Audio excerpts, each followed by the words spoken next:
আমরা রাজপথে আছি, আমরা সবসময়।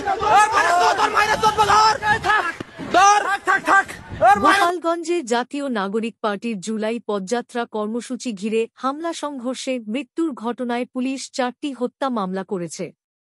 গতকাল শনিবার রাতে সদর থানার 4 জন উপপরিদর্শক বাদী হয়ে মামলাগুলো করেন।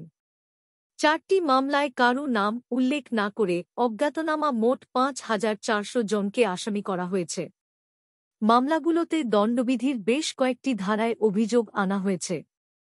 গোপালগঞ্জ সদর থানায় পরিদর্শক আব্দুল্লাহ আল মামুন হত্যা মামলার বিষয়টি নিশ্চিত করেছেন। গোপালগঞ্জে সংঘর্ষে এখন পর্যন্ত 5 জনের মৃত্যু হয়েছে।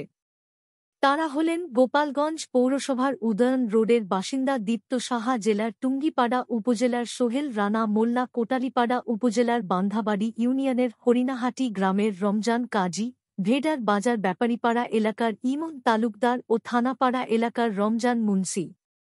এর মধ্যে 4 জনের মৃত্যুর ঘটনায় মামলা হয়েছে। সোহেল হত্যা হামলার বাদী এসআই আবুল কালাম আজাদ, দীপ্ত সাহা হত্যা মামলার বাদী এসআই শামীম হোসেন, ইমন হত্যা মামলার বাদী এসআই শেখ মিজানুর রহমান।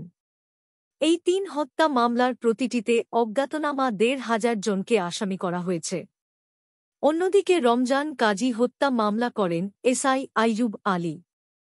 এই মামলায় আসামি করা হয়েছে অজ্ঞাতনামা 900 জনকে। তবে রমজান মুন্সির মৃত্যুর ঘটনায় এখন পর্যন্ত কোনো মামলা হয়নি। Immigration to Canada.